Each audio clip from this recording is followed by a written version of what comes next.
morning, everyone, and welcome to today's webinar. Can everybody hear me? If you're having any audio issues, just type a little message there in your chat window and let Tina know. She's organizing the webinar behind the scenes and she'll try and help troubleshoot with you. So my name is Kim Lewis. I'm an occupational health and safety educational consultant with Workplace NL, and I'll be presenting today's webinar, Working Safely in Remote Workplaces. I'm actually working remotely this morning. I'm working from home. And I do have some other people here at home. So we'll kind of give you a fair warning in the event there's an unexpected interruption. But we'll manage, we'll get through. I also know that they are testing the emergency response alert system around 10:55 this morning, so we may hear some cell phones going off around that period of time as well.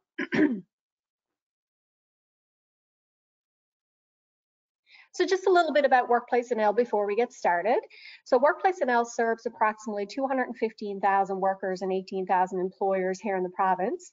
Workplace NL administers an employer-funded, no-fault workers' compensation system that promotes healthy and safe workplaces, provides return-to-work programs, and offers compensation certainly to injured workers and their dependents.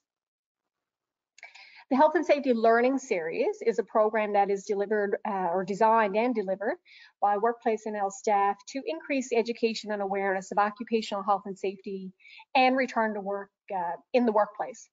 The workshops and webinars that we have address our injury priorities and fulfill our strategic mandate. They address our injury priorities, as I mentioned. Due to COVID-19 requirements, we're currently not offering any of our in-person workshops, but we do have a large variety of webinars that we have scheduled. And at the end of today's webinar, I will provide you with a list of some upcoming webinars and a link to where you can find our calendar and register for some of these sessions. So I work in the Prevention Services Department, which is made up of a group of health and safety professionals, and we focus on promoting occupational health and safety education and awareness with both employers and employees here in the province. Some of the services we provide include working with employers that have high claims costs to try to help them reduce their injuries at the workplace. We can provide statistics on how the employers are performing with respect to occupational health and safety. We develop resources, publications, and of course, as I mentioned, we do these webinars and workshops. We develop training standards, we approve training programs, and then we certify individuals who wish to train in our approved courses. We assist committees and worker reps and designates to increase the effectiveness of their duties in the workplace. And of course, we provide direction to employers for the prevention of occupational diseases and musculoskeletal injuries. So before we begin, just a few housekeeping items. So in the handouts section, so there on the right-hand side of your screen, you should see like a control panel for GoToWebinar. In the handouts section drop-down menu there, you will find a PDF copy of the presentation that you can download during the webinar. So you can download it while the webinar is active, and of course, once the webinar ends, then you won't have access to that. So I'd encourage you, if you wish to download that, to do it certainly while the webinar is ongoing. Asking questions is encouraged, so if you'd like to ask me a question, you can certainly just type it there in your chat window. I'll respond to them at the end of the webinar, and if we run out of time, I'll answer your question in an email directly. You'll also receive an evaluation at the end of the webinar, so take some time, fill that out. It gives you an opportunity to provide some input into maybe some future topics that you'd like to see us present on. And every 30 minutes or so, we will take a micro break. So just to get you to stand up and get the blood flowing, moving throughout your body. But certainly, if your workstation allows, feel free to get up and move around at any point throughout the webinar this morning. So in today's webinar, we'll define remote work. We'll discuss roles and responsibilities of those engaging in a remote working arrangement.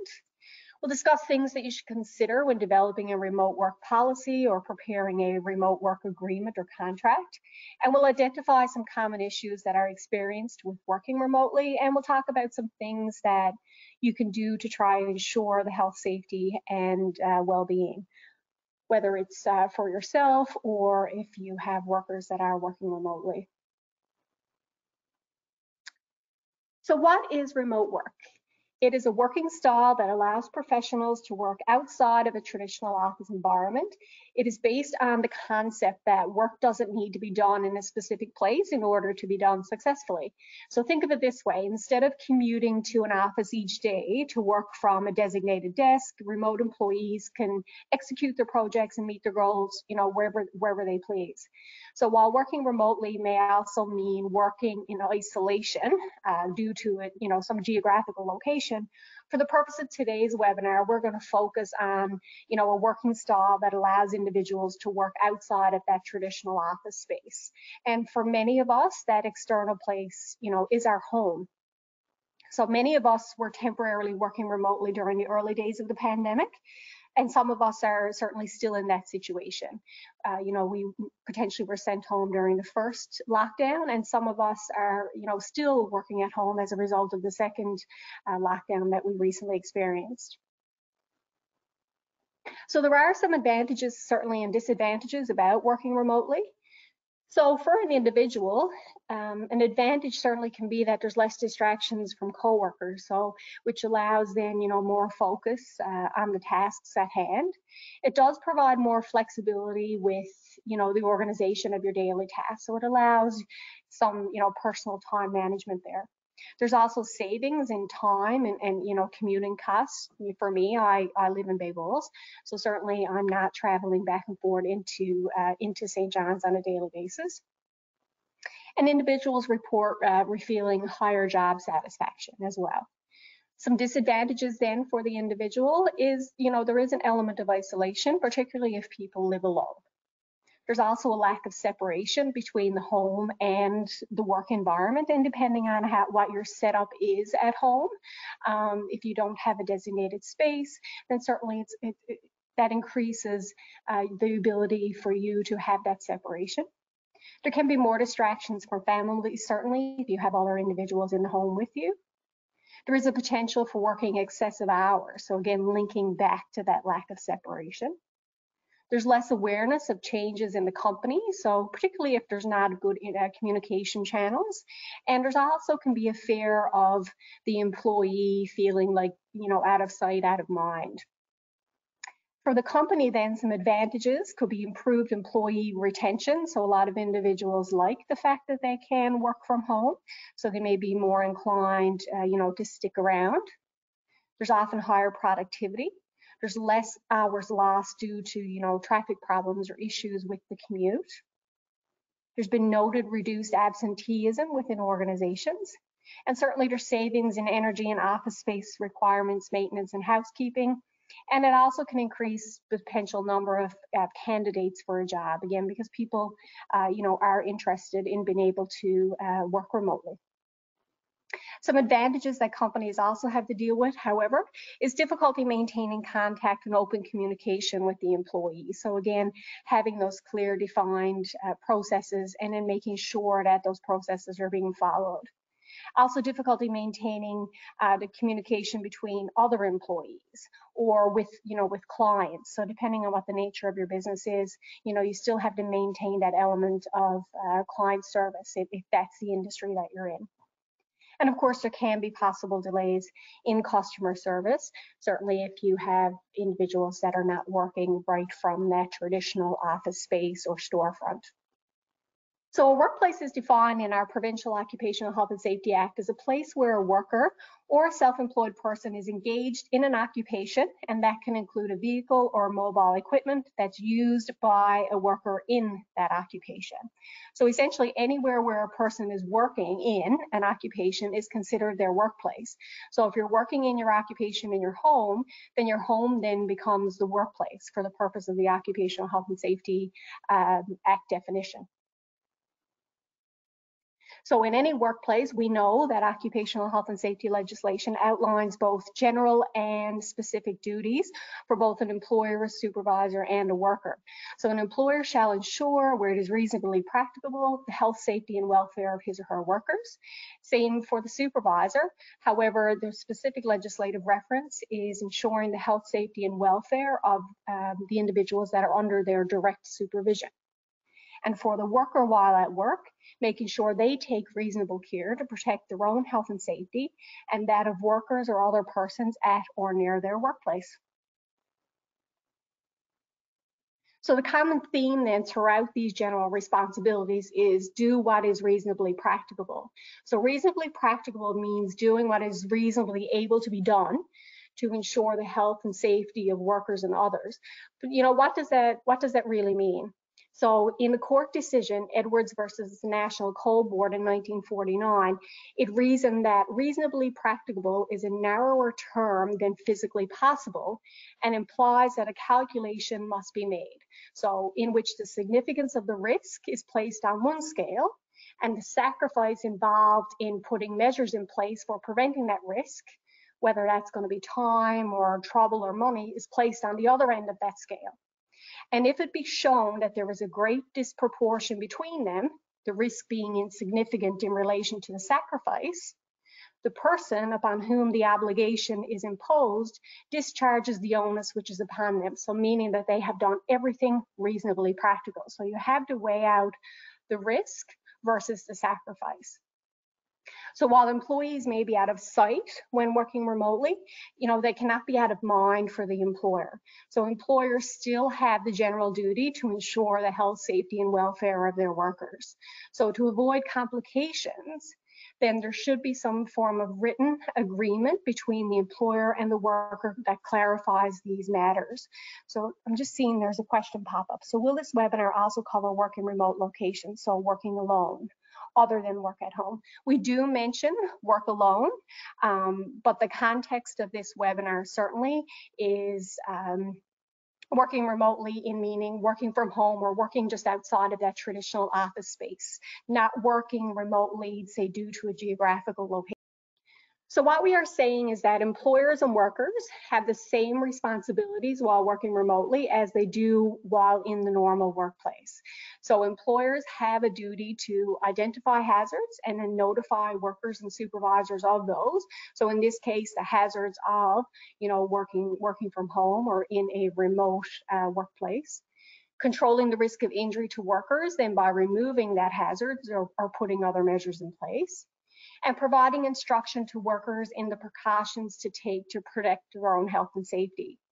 So supervisors, again, still have that duty to advise workers of the hazards, to enforce any risk controls that are put in place, so that could be safe work practices and procedures, and provide then the proper oral or written instruction in the precautions that the company wants them to take for their safety. And of course, workers have the duty to report hazards to the employer and the supervisor, to take the precautions that have been outlined to them and follow the requirements of the risk controls, and also to participate in any instruction and training sessions that the employer provides or arranges. So legislation gives us responsibilities. In addition, it gives workers the 3 basic rights. So the right to know, to participate, and refuse work that is believed to be unsafe or dangerous. So as workers, we have a right to know about all the hazards that the employer has found or identified in the workplace. So with regards to working remotely, workers must be made aware of all the hazards that they may face when working remotely. So we'll discuss some common hazards a little bit later on in the webinar. Workers also have the right to participate in any decision making or any decision being made to help protect their health and safety. So what this essentially means is that employers communicate and consult with workers in things that they can do to keep themselves safe. So many of us moved from our normal workplace to our homes. Therefore, workers and employers should be consulting on ways to make working from home safer for everyone. And of course, the next stop is our right to refuse. So workers have the right to refuse work that the worker has reasonable grounds to believe is dangerous to their health and safety or the health and safety of someone else at or near the workplace. So this process is outlined in Section 45 of the Occupational Health and Safety Act, as well as Section 5 of the Occupational Health and Safety Regulations.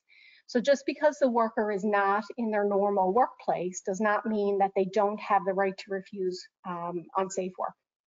So the process would be the same as if it was their normal workplace, meaning that the employer would have to do the same investigation following the same process as outlined in the legislation. So as an employer then, what do you do?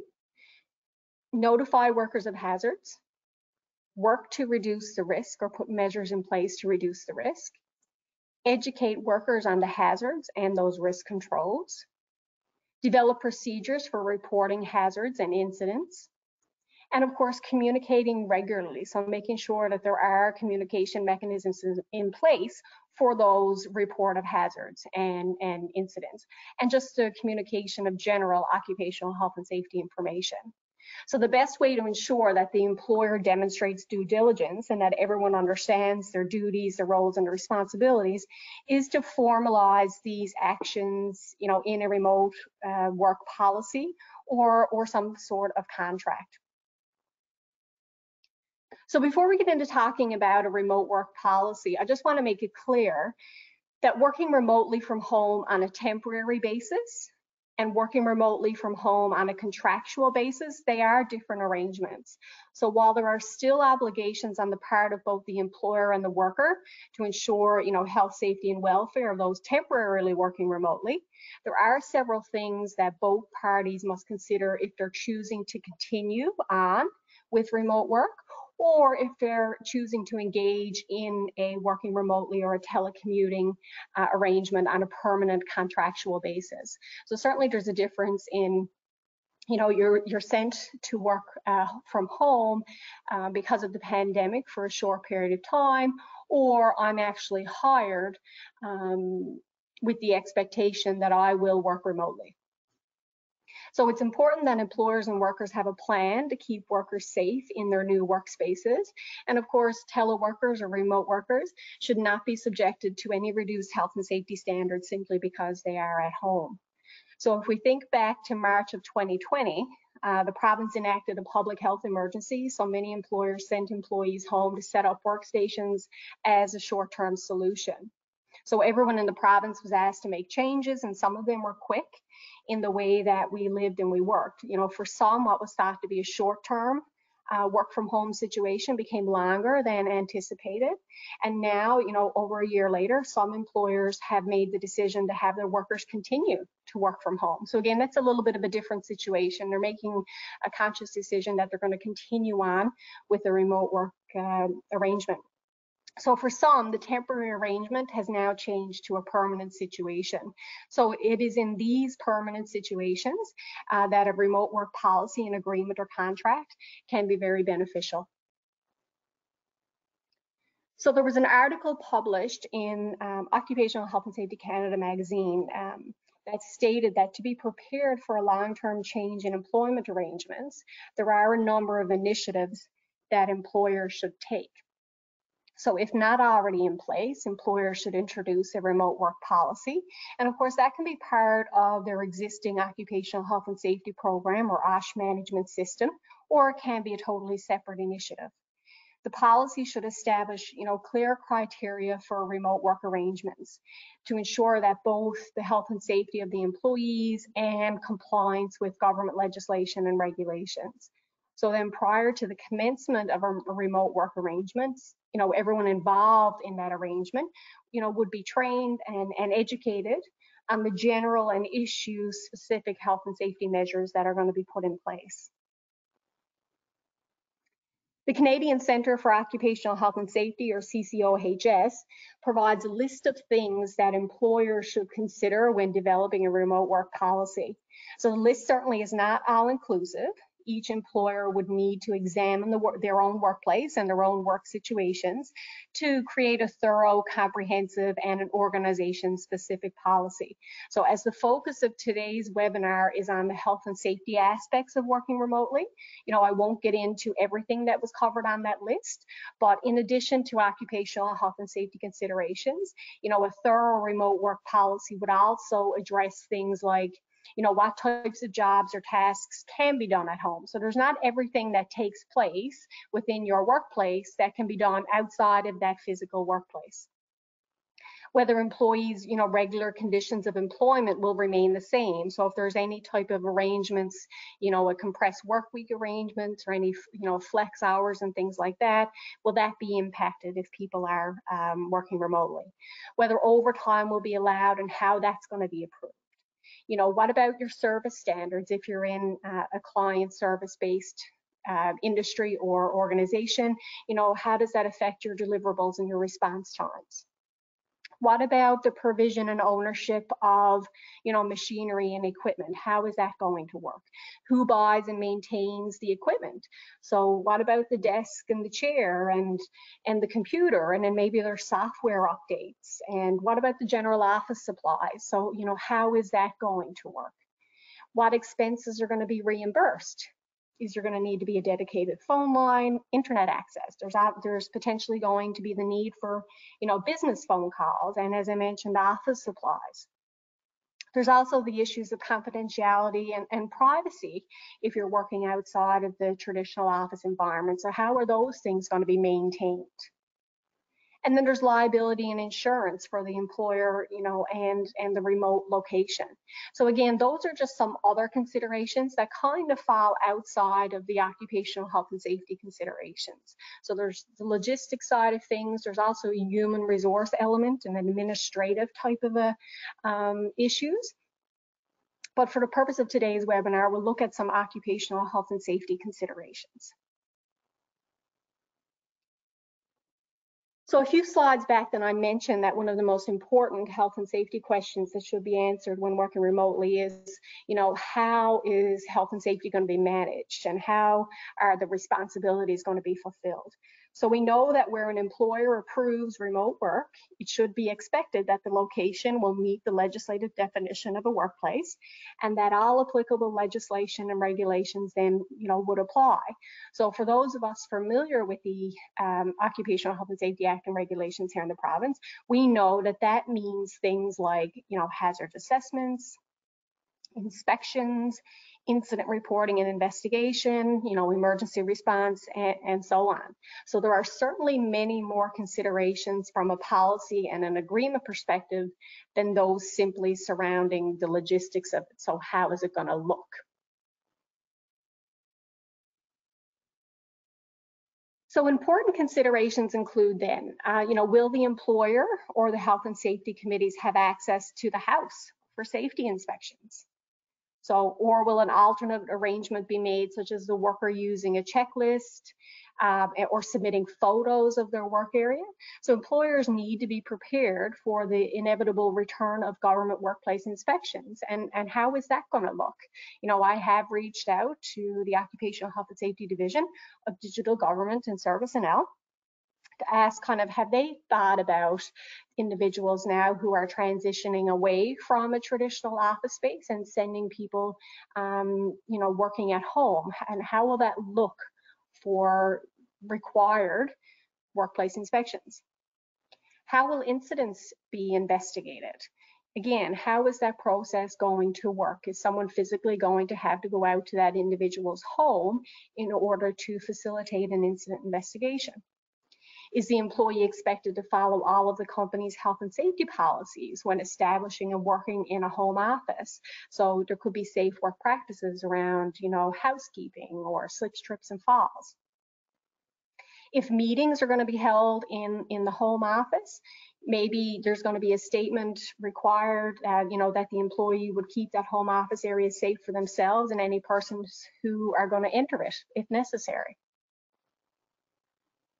The performance of personalized single location hazard assessments. How is that going to work when people are working remotely? And how is an employer going to confirm that a hazard assessment has been completed? And is anyone going to assist the employee in the hazard assessment? Will the employee complete it on their own, or will it be done in conjunction with the employer or the OSH committee or maybe a third party? Emergency plans and working alone. Simply because we're working from home doesn't mean that, as I mentioned previously, we should have a substandard level of safety or health and safety. So we have to have emergency plans and working alone procedures. And I'll talk a little bit more about working alone then in the coming slides. And then simple ergonomic assessments of the employee's home workstation. So how are they going to look? Again, is a third party going to come out and do an ergonomic assessment? Is it going to be done by the individual themselves with some guidance from someone within the organization? How is the employer going to confirm that any required tweaks, let's say, for an ergonomic setup are actually been done? So to ensure compliance, it is recommended that the company's remote work policy address health and safety issues, including, the nature, the scheduling, and the responsibility for inspections and hazard assessments, and also the requirement for, workers to immediately report any incident or injury through their supervisor, just as they would if they were at the traditional office space or workplace, and participate in the incident investigation process. So there is some consideration that has to be, or I guess things that have to be considered if an employer is going to choose to continue on with some form, whether it's part-time or full-time, a working remotely agreement or a contract. So for a home office safety checklist, in addition to those things we previously mentioned, the following should also be considered. So things like fire protection. Is there a smoke alarm in the home, or is there in the office portion of the home, or in the home in general? Is there clear access to a fire extinguisher? How many exits are available and where are they, and are they unobstructed? For emergency procedures, then things like, has an evacuation plan been established? So protocols for evacuating from the home or wherever the temporary workplace is to a safe location if needed, and how to contact the employer in case of an emergency. So then how does the employer be made aware that that individual employee has had an emergency situation in their remote workplace and that they may need assistance? Are their first aid supplies, adequate or even available? Are they available and adequate? Are emergency contact numbers available? Has a periodic contact schedule, been established? So again, that kind of leads into a little bit of the working from home that we'll talk about a little bit later. And does your office contact know how to reach someone near you in the event of an emergency? And then we have things like electrical safety. So, if you're using extension cords, are they in good condition? Are they positioned properly? Are they not causing a tripping hazard? Are the outlets grounded and not overloaded? Is there surge protection for electrical equipment? Again, these lists are not all inclusive, but they are just some points to get employers and workers thinking about what to consider, when working remotely. So the remote work arrangement is an essential part of the contract of employment for remote workers. So as I mentioned, this would typically be in place for permanent remote work situations. So for example, in situations where the employee is hired for a remote work arrangement, this would be a document then that would be used by the employees and the employers to define their respective rights and responsibilities at the start of an employment arrangement. Remote workers should be expected to sign an agreement confirming compliance with the remote work policy and recognizing inclusion in their performance management system. So the remote work policy is the position of the organization, whereas a remote work agreement or a contract would be specific to the employee and their individual arrangement with the company. So this document then allows the employer to make their expectations for the remote work setup clear and known to the employee, which helps the parties then avoid any future confusion or dispute. So it formalizes how the elements of the remote work policy apply to that specific individual or that specific worker. So although a remote work agreement can be as basic or as detailed as the parties desire, the agreement should include essential information, like the detailed description of the rights and the responsibilities of the employee. So importantly, the agreement should specify the type of employment arrangement that the employer and the employee are creating. So whether that's going to be full-time or part-time, is it indefinite or is it for a fixed period of time? And specific to the remote work situations, it helps to describe the employee's job title, their responsibilities, and their specific work schedule. So what that schedule is going to look like, or what the expectation is. So in this section, the parties should describe how many days a week, the employee is allowed to work remotely, the hours during which they should be available, and any expectations about when and how the work should happen. And making that clear then before the job begins. So commonly in remote work situations, the employer, is provided with equipment that they will use to complete their work outside of the office, whether that's a company issued phone, a laptop, or a headset. So this agreement then would describe what kind of equipment that the employer will give to the employee, if any, and then what the employee's responsibility is to maintain that equipment and maybe return it to the employer at the termination of the agreement. So further, employers often need the option, to inspect the employee's remote work site to make sure that it is properly equipped and maintained for them to be able to complete their work. So that agreement then would also allow employers to have that option and gives employees a certain amount of notice, certainly before one of those inspections would happen. So along with the details specific to remote work, the agreement would also include more general duties as well that would apply to all employment agreements. Certainly, compensation, overtime, the benefits, vacations, performance reviews, and things of that nature. So these details further help the employer and the employee clarify, their specific working relationship. And of course, once the parties complete the agreement, they would both sign it. Now we've talked about a remote work policy and agreement, we'll move on to some of the more common issues or potential hazards that employers and employees should consider when working remotely. So we're looking at things like workstation design and arrangement, so essentially ergonomics, working alone, as well as psychological health and safety. So again, keep in mind, like many of the other lists that I've looked at this morning, it's not inclusive of all the issues or the hazards associated with working remotely. It is the employer and the worker's responsibility to identify and report any other issues and find suitable ways to fix them. Certainly, some of the hazards that are going to be incurred are going to be specifically related to each individual's work setup or work location, or where they're choosing to do their work from. So there is going to be certainly an element of very, very personal or very specific issues that one remote worker may face more so than somebody else. So the first one we'll review is ergonomics and musculoskeletal injuries. And that would be related certainly to your workstation design and arrangement. So this is the most common hazard associated with working remotely. And as you will see in our discussion, it is very important that we have workstations that are designed to keep us in neutral postures. So most workspaces in remote workplaces, like our homes, are not set up with these principles in mind. And we'll talk about ways that you can improve your individual workstation. So we briefly touched on it, but much consideration has to be given to your remote work setup. So a musculoskeletal injury is an injury or disorder of your muscles, your tendons, your ligaments, joints, nerves, blood vessels, and other related soft tissues.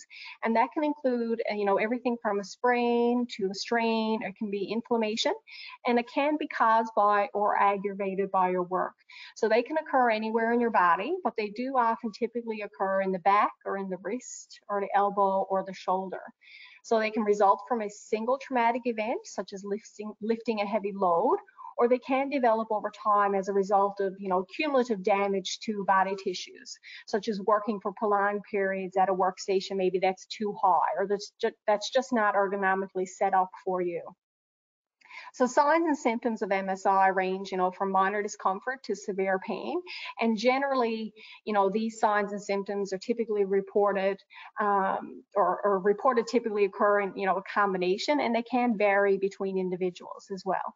So just like an alarm system, those signs and symptoms, they are our body's way of telling us that something is wrong and that a body part is being irritated. So there's typically a gradual onset of MSIs that present as a combination, as I mentioned, of any of those signs and symptoms. So, it's important to not ignore any of those symptoms and kind of hope that they go away on their own, which is not going to happen unless there is some sort of intervention. So some MSIs develop slowly. They occur after weeks or months or years even of overusing your muscles, your tendons, your nerves, and your joints. And the symptoms progress in stages from 1 to 3 as depicted on the slide there. So it is important to note that not everyone goes through the stages in the same way. In fact, it may be difficult to say exactly when one stage ends and the next one begins. So the first pain is a signal that the tissues, need to rest and recover. So otherwise, an injury can become long-standing and sometimes irreversible. So fatigue is quite common in stages, 2 and 3 as well. So sometimes it's not obvious whether symptoms are related to work. So reporting signs and symptoms to your supervisor or to a supervisor or an employer, even if workers are unsure of what's causing the symptoms, is very important. And particularly, if they are in a remote workplace or with a setup that quite possibly is not mimicking what they had at their traditional workspace.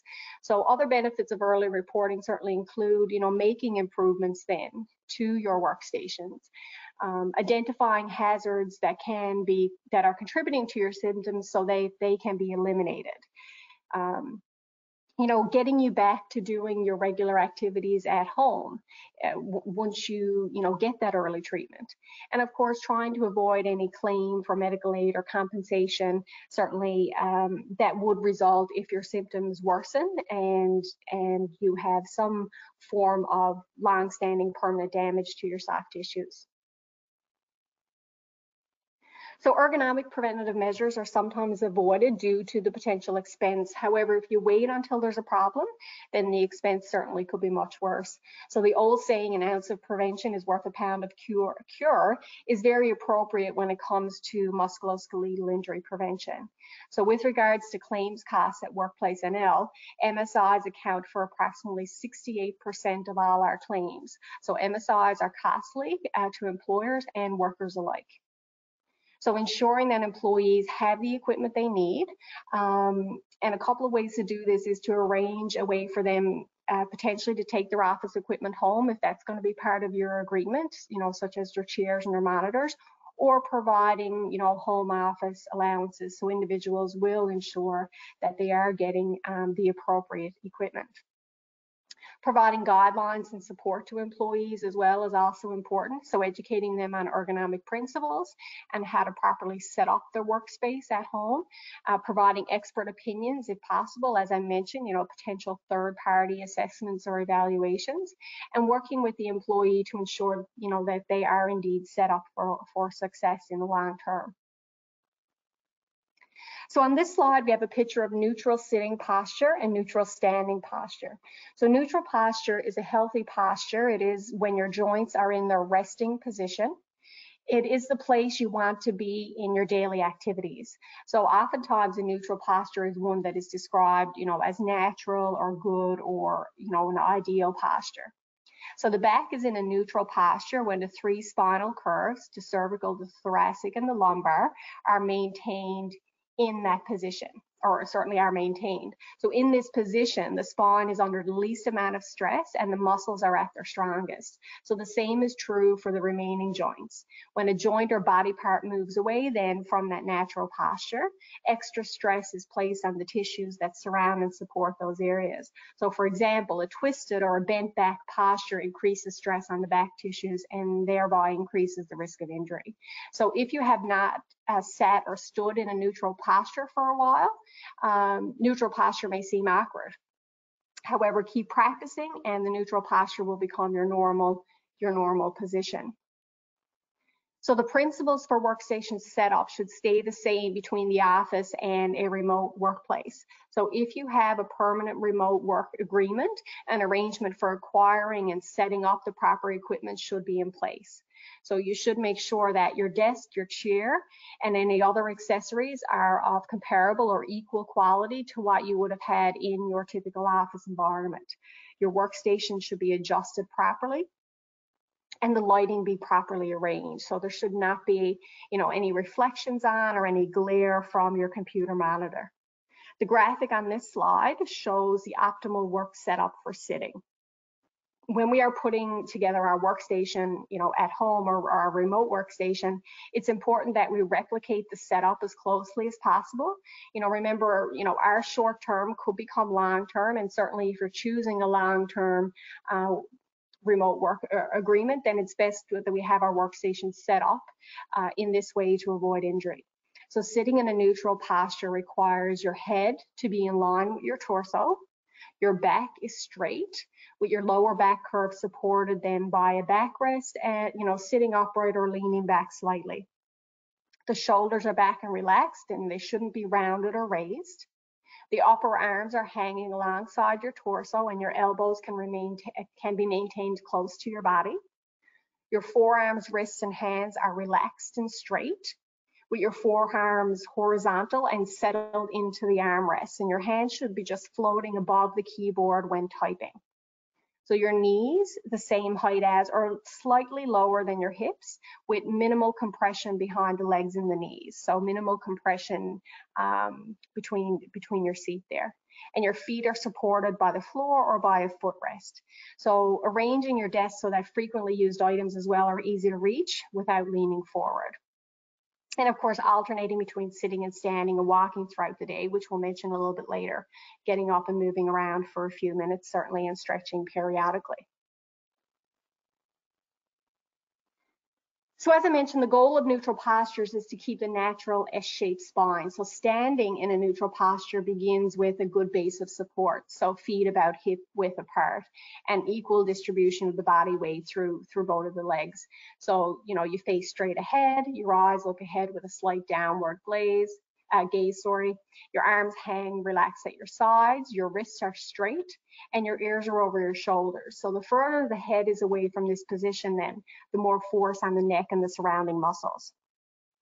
And if you're going to have a standing station, making sure that you wear sneakers if you're going to be on a hard floor. So I'm also finding that standing on a yoga mat is good too, or some type of anti-fatigue mat. So these two images depict neutral standing posture. So when you're standing neutral posture, you may choose to use a footrest, like the individual there on the right hand side, and many people like to raise one foot onto a footrest when standing in order to prevent that low back discomfort. So if you are going to use a footrest, it is important to maintain an upright posture and not lean all your body weight into the hip of the supporting leg. So they're intended to be used intermittently only and to change the lumbar posture a bit to give some muscular relief. So the person would alternate between having both feet on the floor and then raising one foot onto the footrest and then alternating their feet often. So a footrest for standing is more of an optional accessory. Some love them, some don't. Feet flat on the floor is fine for some too. So again, it's about personal preference and comfort. So the CSA standard for office ergonomics just says that the height of a foot support provided for the seated posture might not be the appropriate height to support one foot while standing. So and what I've learned is that most footrests used for sitting are too low to be used for standing. So if anything, it's probably more accurate that 13 centimeters would be a minimum. So again, it would be figuring out what works best for each individual. So for the monitor, the screen should be directly in front of you, no more than 15 degrees to either side. The top of the screen should be slightly below eye height, with the screen range of horizontal to 30 degrees below. So the monitor should be about an arm's length away from you. And of course, again, that is to ensure that optimal setup and for you to be able to maintain that natural posture. So some of us are using multiple monitors. So some of us may have 2 monitors, some of us may have more. So multiple screens are sometimes recommended. For someone with a neck injury and depending on their tasks, it may not be recommended to use multiple screens, due to some of this unnecessary neck rotation. So again, depends on what your individual situation is. But again, the recommendation is that you would mimic what your office setup was for your remote workstation. So multiple screens are great in many jobs, but certainly not necessary for everyone. They can also take up space that for some, might be better utilized to place other items, for better performance of the work. So here are two placements of screens. So when monitors are used for the same amount of time, it's best to have them side by side directly in front of the user with a slight V angle, like in the top picture. When one of the monitors is used most, then the primary monitor should be directly in front of the user, and then the secondary monitor should be beside the primary monitor on the same side as the dominant eye at the same height and distance, so approximately 30-degree angle. So again, that's depicted there in the second picture. The keyboard and the mouse should be placed, beside one another, the same height and the same distance, just so they can be at your fingertips when your elbows are at your sides. So if your shoulders are relaxed, your elbows are at your sides, you should just be able to lay your forearms down with your fingertips just hitting your monitor and your mouse. So wrists are straight on the palm support. Your elbows pivot, obviously would have to pivot your elbow a little bit to access your mouse. Touch the keys lightly, holding the mouse lightly, and alternating hands, with the mouse if you are doing frequent mousing. So, and you can also use dictation technology as well to reduce the keying and the data entry. But again, depends on your job demands, and if it's something that you do frequently, keyboarding, mousing, then certainly that's a consideration for hazard mitigation or hazard control. It's also important to set up your reach distance, as you can see on this slide. So the primary zone would be closest to you, and the equipment that you use frequently will be within your immediate reach. So the secondary zone would be a little further away, and those objects that you use infrequently would be placed in that zone. And finally, your tertiary zone will be for those things that are not used often and would only be used occasionally. So again, your primary zone is what you use frequently. Your secondary zone is something that is used infrequently, and your tertiary zone is something that is only used on a very very rare or occasional basis. And if you need to look at a document for reference while typing, then the document should be in front or beside your monitor. And if the workspace, or if you need, workstation space for writing, it should be to the right for right-handers and to the left for left-handers. And again, these recommendations are in place to minimize that risk of injury. The telephone should be placed according to the frequency of use. So we talked about our primary, our secondary, and our tertiary zones. So you would place your telephone then according to the frequency of use. So if you spend a considerable amount of time on the telephone, or if you like to multitask while on a call, then a headset should be utilized. If using cell phones or headphones or earbuds to talk, you can use a microphone for typing as well. So using a cell phone and cradling a cell phone certainly between your shoulder and your ear, especially frequently, or even a standard telephone, can increase the risk of injury, risk of soft tissue injury. So using things like the earbuds and the microphone for typing, and in using headsets are great ways to minimize that risk. And last up is lighting. So it's important to have the right lighting. You don't want to create a glare that may put your neck and your upper body into an awkward posture to try to read your screen. So you could be, reaching or leaning forward. So place monitors perpendicular to the window to avoid reflection and glare. Trying not to place monitors directly under a light fixture. So, if you're set up at your dining room table and there's a chandelier there, then trying not to put that directly under that fixture. Trying not to shine lamps on the screen as well, and work in a well-lit room to try to avoid contrast between the doll room and the monitor screen. So don't tuck yourself away in a dark corner. Try to maintain as close to ambient lighting as normal, so natural light or normal room lighting.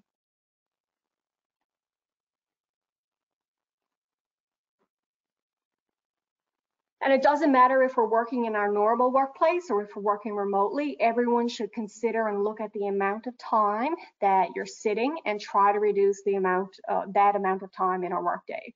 So there are many health conditions that are associated with a sedentary lifestyle, and that includes prolonged sitting.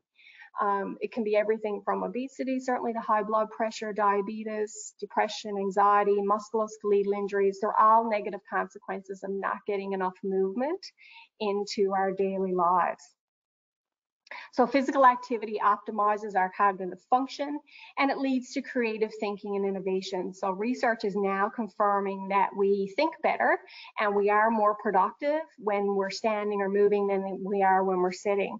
So this is something that we can all do. It doesn't matter what type of workspace that we're working in. It's critical for a healthy and safe workday that we try to incorporate some type of regular movement breaks. So think of them as, another essential job duty. No matter what occupation that you're in, and no matter where you're performing your work, we all need to take regular breaks and micro breaks. So if you've been working from home temporarily and your workstation setup is less than ideal, then you may be experiencing muscle tightness in your shoulders, in your neck, and in your back. Certainly these can be beneficial to those as well that maybe were working remotely in more permanent arrangements as well.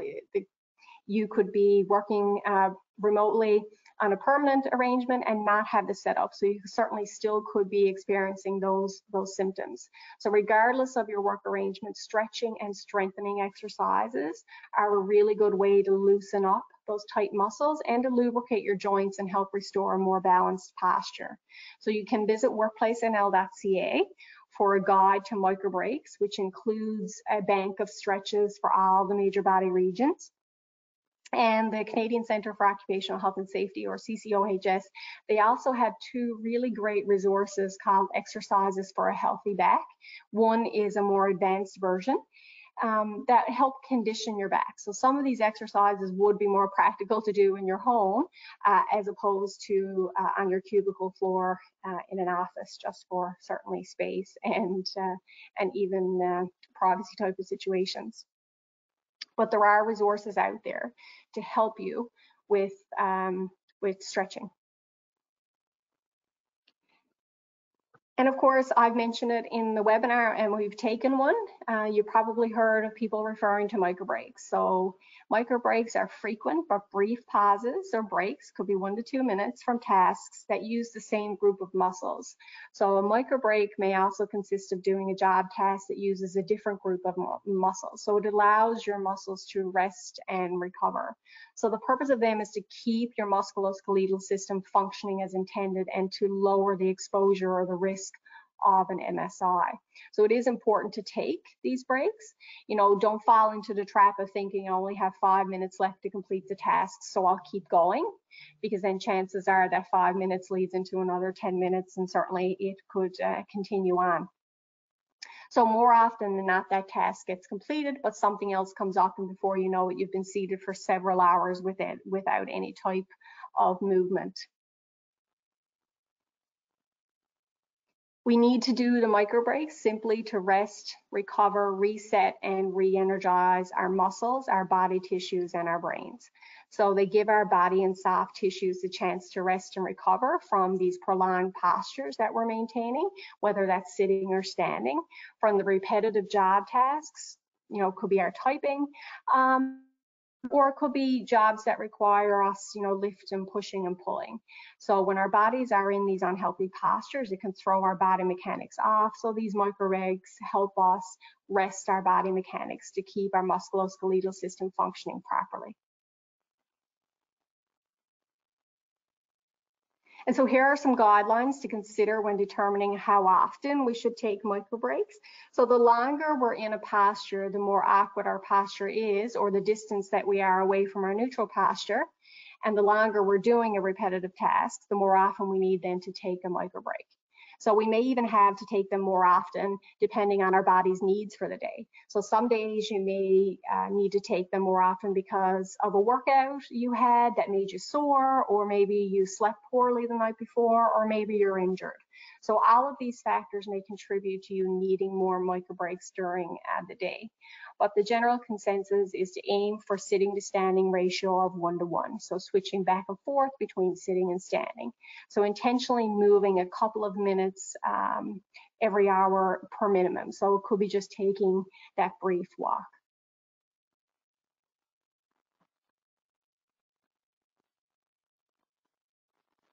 So next up we have working alone. But before we actually get into working alone, we're coming to the top of the hour and the time for another micro break. So before starting this topic, I'm going to take a few minutes and do the micro break. And I don't have an interruption now from someone needing a coffee, so I'll actually walk you through a little stretch. So what I'm going to get you to do, I've been seated now for a bit, so I'm actually going to stand up out of my chair, and I'm going to maintain that natural or neutral posture. But what I'm going to do is actually lower my shoulders, so make sure my shoulders are kind of out of my ears, and I'm standing up straight, and my chest is proud, and I'm actually going to take my head and I'm going to lower my right ear to my right shoulder. And I'm just going to get that little stretch there, and it's just a soft stretch. You know, do what works for you, certainly nothing forceful. If you want a little bit more of a stretch, certainly take your right hand up to the top of your head and just put a little bit of pressure down. Just going to bring my head back to center, and then I'm going to lower my left ear to my left shoulder. Again, just a slight stretch there. I'm going to bring my head back to center, and then I'm going to lower my chin to my chest. So essentially just tucking my chin into my chest. Feeling that stretch there up along the back of my neck. So I'm going to take my two hands, I'm going to clasp them together behind my back, and I'm just going to push it down to the floor. And again, you know, chest proud, shoulders relaxed and out of my ears. You should feel that stretch there along your chest and up through your shoulders as well. All right, I'm just going to shake that out. And I'm going to continue on with the webinar, certainly, but if you feel like you need to continue on with the stretch or need to continue on with standing, by all means, certainly feel free to do that. So a remote workplace should offer the same level of safety and security as the employee would receive at the regular work office. So when an employee is working at home, they are most often working alone. While working alone in itself is not a risk, it can present a unique situation should something unexpected happen. So it is important to keep to a contact schedule, even if they're not work details to discuss. So as per Section 15 of the Newfoundland Labrador Occupational Health and Safety Regulations, to work alone or in isolation means to work in circumstances where assistance would not be readily available to the worker if there was an emergency, or if that worker became injured or became ill in health. So what this means is that individuals are alone at work when they're on their own. They cannot be seen or heard by another worker. They cannot expect a visit from another worker for some time, or where assistance is not going to be readily available should they need it.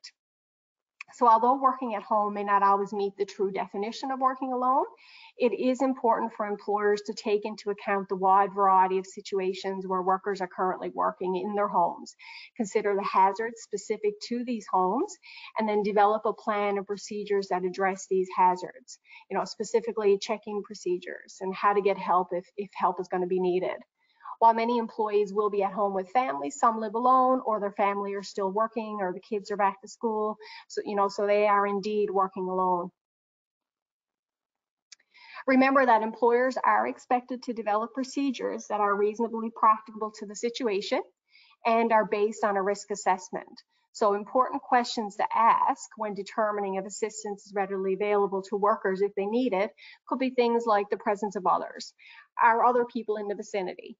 but we have to remember that our chief medical officer here in the province has asked us to follow the orders of physical distancing. So we may be in contravention of that order if we have to seek assistance from others. We could be in a situation where someone in our house is required to self-quarantine or self-isolate, and if we need help, then maybe they're not able to help us because potentially of the coronavirus. So awareness: will people capable of providing assistance be aware of the worker's need for assistance? So we are in our homes and we can't expect neighbors to be able to provide the assistance to us or even be aware that we would even need that help. And of course, then there's an element of willingness. So is it reasonable to expect people to provide assistance? So not everybody is willing to reach out and help us for several reasons that may have nothing to do with the situation. So we can't expect everybody to provide help, if we need it. And of course, timeliness. So will assistance be provided within a reasonable time period? So how long will it take to get help to the person? So right now we have workers dispersed all over the province. For example, in my department, there are 30 staff that are normally housed, in one location in St. John's. And now we have those staff that are located, from Torbay to CBS to Bay Bulls and all points in between. So our managers need to know the addresses of our staff, the emergency numbers to call if it's different from 911, and maybe even provide details to the emergency responders on the location of the house. We may also have a staff person living in a house or say an apartment type of a complex that has 3 or 4 units, and the emergency responders then would have to have specific information in order to get that person. So there's all kinds of things to consider if you have situations where people are potentially working alone in their remote workplace. So it is important that a check-in procedure be in place for remote workers. Decide if a verbal check-in is adequate or if it's an email or text that could be sufficient. And of course, that would be based on, the risk assessment that would be conducted. So for most lone workers, the telephone will be the main source of contact. And of course, if you're using cell phones, then you have to be sure that they're always going to be close by and they're going to be charged. Then you may have a situation as an employer that you have a worker in an area of the province where cell phone service is unreliable. So there has to be then an alternative method of communication available. So again, all things that would need to be considered when coming up with the working alone procedure, and would have to be very, very specific. Some of these procedures may have to be very specific for certain individuals. So again, the company could have a working alone procedure in general, but then in that working remote agreement, there would have to be specifics then for certain individuals that kind of are outliers for that general procedure. And then we have psychological health and safety. So a psychologically healthy and safe workplace is one that promotes workers' mental well-being and actively works to prevent harm to workers' mental health, including in negligent, reckless, or intentional ways. So psychological hazards are elements of the work environment, could be management practices or organizational practices that pose a risk to an employee's mental health and well-being. So when pertaining to the work environment, this involves, the physical, geographical location, as well as the immediate surroundings of the workplace. So the isolation of working remotely, as well as the physical surroundings of your remote workspace, can impact your psychological health and safety. So generally, an individual is responsible for their own health and well-being, whether it's in or out of the workplace. However, we all have the right to a healthy and safe workplace and to conduct our workday in the same, conclude our workday in the same condition we came to work in, and that's both physically and mentally. So when working remotely and oftentimes alone, it is important that we take care of our psychological health and safety. When working remotely, maintaining a work-life balance is important. So in order to effectively work remotely or work from home, it is important to establish an environment that is conducive to do so. So the needs of your individual work environment will likely vary, but the Canadian Psychological Association does advise that there are some basics to consider. So things like a dedicated workspace. So when at all possible, try and have a dedicated workspace where you can store your documents, you can have your conference calls or your virtual meetings, and generally separate your work responsibilities from your home or even your caregiving responsibilities. So ideally, this space should be one that you could have all to yourself. However, we know that sometimes that's not possible. So for example, when schools shut down and many businesses moved to working from home, many were juggling working, with online learning for their children.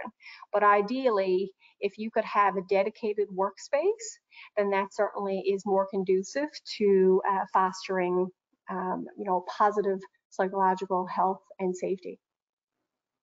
Comfort and quiet. It is important for your workspace to be comfortable, and we just kind of went through the whole process of correct setup for musculoskeletal injury prevention, and of course quiet, trying to minimize distractions. So which can be a challenge certainly if you're sharing a space with your family. So setting up your office with MSI prevention in mind not only helps with your physical health but also your mental health as well. And then we have good communication. So this means, good communication with your colleagues and your family. So with colleagues, you may need to over communicate. Let them know that you may be interrupted during meetings, but that you'll try to manage the situation as best you can. And certainly letting them know as well that you're going to set boundaries. So setting good boundaries means you have it between your coworkers and letting them know that, I will log off outside of our regular work hours. Because we talked about, having that, it's important to have that separation between your work, and it's important to not work these excessive hours simply because you are working potentially from your home or outside of the traditional office space. So it is important to set those boundaries in that, I will work my regular work schedule and I won't be checking emails, or I won't be coming in to check my computer at random times outside of those hours. But it also can mean as well setting good boundaries, with your family or whoever you may be potentially sharing your space with. So we know that having a dedicated space is conducive to creating that work-life balance, but there are some other things that you can do as well to achieve a healthy balance and maintain mental wellness. So we'll talk a little bit about those. So it is important that you set a schedule. So when working from home or working remotely, having a set schedule that is similar to your typical schedule can be helpful to ensure that you maintain your productivity. So giving the sharing of spaces between work and home, it can be easy to feel the need to check in to our workspace outside of our normal work hours, maybe to complete a small task, or maybe you heard that little ding, which indicates that you have an email. It is important to also have boundaries, as I mentioned, with ourselves regarding, work and home life. For example, I responded to a chat message from one of my coworkers yesterday morning at 7:18. And she wrote me back a little bit later, and she said, "Why were you working at 7:18? And I said, "Well, I was downstairs getting one of my daughters ready for school, and I just, started up the computer for the day, and I saw that there was a message there, and, I felt like I wanted to reply back to it." But of course, it is important to make that separation. And it's also important to take your entitled days off. So that is critical to both your mental and your physical health as well. So making sure, and not just your entitled days off, but your entitled break periods as well. If you regularly have a morning break, a lunch break, and an afternoon break, then making sure that you are taking those breaks. Maintain a consistent routine. Keep your workday ritual. So while you may not have to drive to get to work, it is still important to keep some type of ritual. So routines drive people, and when they get disrupted, it can be stressful. So begin and finish at the same time every day. Have a beginning and an end of day ritual like you would normally do if you were working out of your regular workspace. Since there is no longer, say, a break between waking up and going to work, some, work from home workers find it helpful to actually get a walk in the morning before starting work. So actually leaving the house, walking around the block, and you may want to end the day the same way. and maybe your commute to work was where you distressed. So maybe distressing from your hectic morning routines in the morning on the drive in, and then distressing on your commute at home. So if that was something that you found beneficial, then maybe you need to start your day by actually physically leaving the workplace for your home or the workplace for a few minutes, and then coming back and starting your day.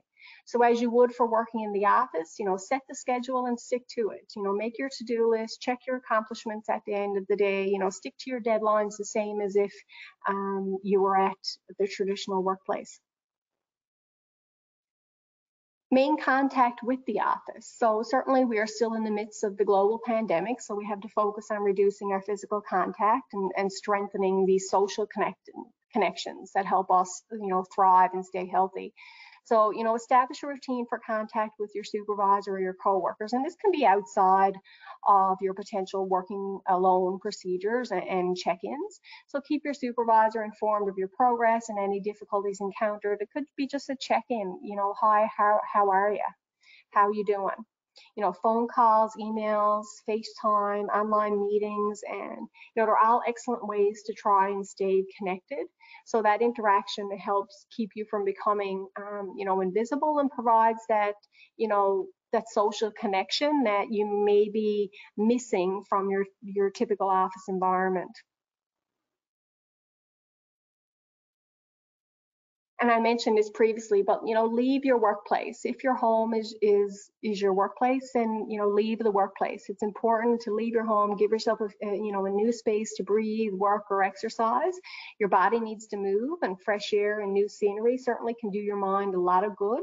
A big part of my routine at work when I was at the workplace was to get outside for a short walk during lunch times, and sometimes even on breaks. And sometimes we even just went out and walked around the parking lot. So heading outside for some fresh air will, clear your head, boost your endorphins, and those are some special brain chemicals certainly that work to reduce stress. And it's easy to fall into that trap when you are working from home, that you find yourself maybe going days on end where you haven't physically left your home. So making some time to actually leave that space is certainly important for your psychological health and safety. And the last tip we have there, I guess, from this series of tips is to be honest with yourself. And what I mean by that is to be honest with yourself and set realistic goals. So working remotely is not a substitute for childcare or elder care, nor is it a way to simply save money on commuting costs. So just because you are now working remotely, and doesn't mean that your productivity will increase. So too much compromise on the part of the employee or even the employer can lead to problems and possible complications, or even failure to meet the terms of the agreement. So trying to juggle unrealistic expectations could potentially negatively impact your psychological health and safety as well. So if you choose to enter into a permanent remote work agreement, and then you also decide to, well, maybe this would help to reduce childcare costs, I'm going to take my kids out of daycare, then chances are then there's going to be a lot of competition for your time, certainly, and your attention. So you really need to be honest with yourself, certainly, about what's realistic from an achievement perspective with respect to your arrangement. And in addition to those little series of tips, there are also some general recommendations to promote psychological health and safety. We mentioned this previously, but moving often. Getting the blood flowing, rest, recovering, re-energizing, it is important. It's important for you to practice self-care and take those breaks. It could even be just resting your eyes from long hours in front of the computer screen. And that can help you to kind of reorient you to important tasks, but it just gives your brain a break and lets your attention focus on something else for a few minutes. So eating healthy, picking something that will fill you up and keep you energized. So what we choose to eat certainly has a huge impact on how we feel, whether it energizes us or kind of sucks the life right out of us.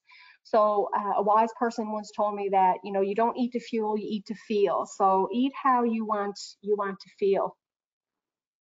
Practice good sleep hygiene. So sleep and mental health are complex issues, certainly that are affected by a multitude of factors, but given their close association, there is strong reason to believe that improving your sleep can have a beneficial impact on your mental health. Similar to staying hydrated. Of course, lots of great benefits for, you know, drinking lots of water and staying hydrated throughout the day. Rest and relax. So take a few deep breaths every now and then throughout your workday. Pop in your headphones maybe and play something soothing to help reduce some anxiety that you may be experiencing. Listen to your favorite podcast maybe. It could be watching a quick video. There's all kinds of little quick mindfulness videos. It could be messaging a friend. It could be simply talking to a coworker. You know, sometimes a smile and a little laughter can reset your mood a little bit and give you the focus that you need to try to get things done. And of course, practicing the mindfulness, acknowledging, you know, where you are, being mindful of how you're feeling, and then exploring ways then maybe ways or things that you need to do in order to practice more psychologically healthy, or I guess implement more psychological, healthy and safe measures into your situation or your day. And certainly if you are experiencing a decline in your mental wellness due to your work situation, whether it's temporary or a permanent work arrangement, whether you chose that arrangement or it has been imposed on you, and you don't have an employee assistance program or an EAP available to you, there is a resource funded by the provincial government that offers many resources and activities for supporting mental wellness. So the website is called Bridge the Gap. So GAP is with 2 P's, and it's there. The link is, or the URL is there on the right side of the screen. And then for more wellness resources for your workplace, if you are certainly an employer, you can visit notmyselftoday.ca to register and invest in your employee mental health.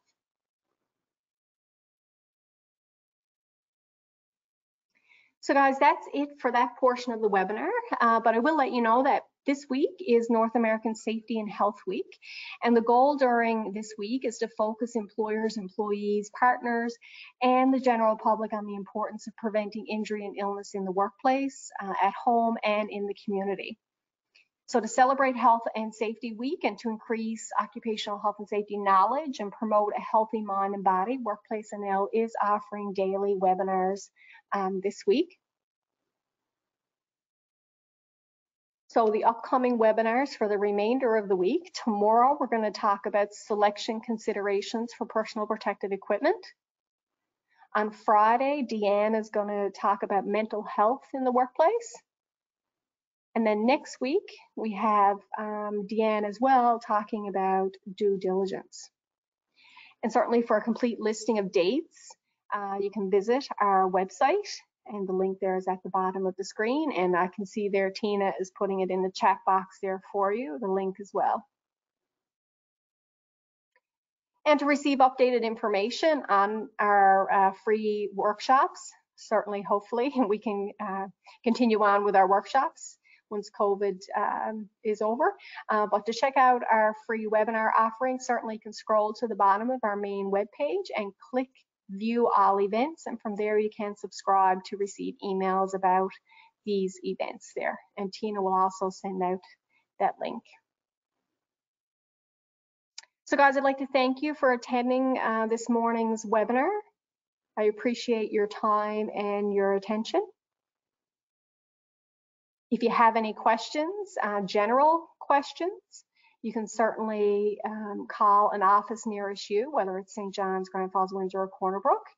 If you have any specific questions about the content of the webinar, or certainly